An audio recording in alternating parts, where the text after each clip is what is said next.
10.000 anos de surpresa, o dia em que José, aquele que canta pessoas vivas, me ligou de Portugal. Barata Sicheto.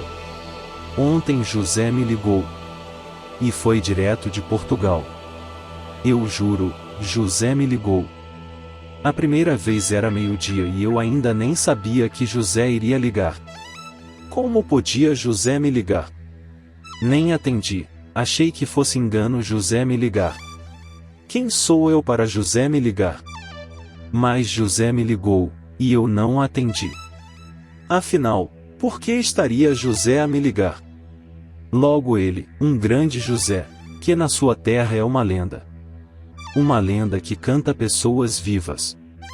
Sim, o mesmo José que ensejou uma jornada entre Vênus e Marte 10.000 anos depois, ainda há 50 anos atrás. Com perdão do pleonasmo, poeticamente justificável. Era aquele José, no meu telefone, depois de uma madrugada de remédios e insônia. E eu não sabia que era o mesmo José a me ligar. Na segunda vez, atendi o José que me ligava. E ele, como se meu amigo fosse há 10.000 anos, perguntou sobre a minha saúde, e já foi logo receitando curas e falando como se de mim estivesse com saudades. Como assim, José? Nunca falamos, e eu nem tinha certeza se existias mesmo. E José falou de sua obra como se eu a conhecesse profundamente, contou histórias como se eu as tivesse vivido, e dos seus planos, como se deles eu fizesse parte. Falou do seu passado, o José, e falou de coisas que talvez possam ocorrer daqui a 10.000 anos entre Vênus e Marte, numa terra que ele ainda sonha como maravilhosa. Contou-me histórias que eu não conhecia também, o José. Falou sobre como acolheu Caetano Veloso e Gilberto Gil em sua casa em Portugal em 1969, exilados do Brasil por conta da ditadura militar.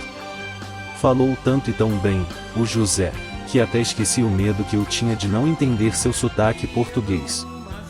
Nem me lembrei disso quando falei com José, por quase uma hora. Ah, sim, José foi quem ligou, e me senti uma criança diante de uma vitrine repleta de doces. Tão atarantado que tentei me mostrar uma pequena pessoa, e foi quando José ralhou. Disse-lhe que eu não era pequena pessoa, mas pequeno artista diante dele. José ralhou novamente. E me falou da falsidade da humildade. Acolhi com sinceridade. E José falava e falava, sobre política e sobre poesia, e quanto mais José falava, mais eu me encantava, e mais eu queria ouvir. Perguntei sobre Pessoa e Régio e José falou sobre Lorca. Ah, Lorca! Ele e a história porca. E sobre cantar pessoas vivas, José ainda dizia que o que fazia era cantar a liberdade e as pessoas vivas. Que falar sobre mortos é bobagem. Falou José que anda a cagar para sua ancestralidade de barões da nobreza, e sobre o que lhe emerge diante das ditaduras. Fala o José das ditaduras com que conviveu, e dos assassinos a quem sobreviveu. Embarga-lhe a voz ao falar novamente de Lorca. E assim eu, de criança deslumbrada diante de doces, me quedo ao silêncio ouvinte de um poeta perante outro poeta, que fala de um poeta ainda maior. Escuto José como escutaria uma lenda falar, embora sobre ser lenda José não queira escutar. E José ainda conta sobre os mártires portugueses e da Península Ibérica mortos por ditadores comunistas, sobre como sobreviveu dentro de um sistema que destrói quem não pode conquistar. Falou-me José sobre seus sonhos e suas vontades, seus desejos e suas verdades, que 2 meia horas me pareceram eternidades. E depois daquele tempo, eu sabia que aquele José era o meu melhor amigo, que eu mal sabia que rosto tinha, e em que cidade vivia, mas uma coisa era certa, José era um viajante intergaláctico, por muitos taxado de lunático, que a um planeta, entre Vênus e Marte, volvia, 10.000 anos para trás, e sua missão era simples, cantar pessoas vivas. José desligou, e 5 minutos depois eu já tinha saudades de José, e de me sentir tão importante para alguém.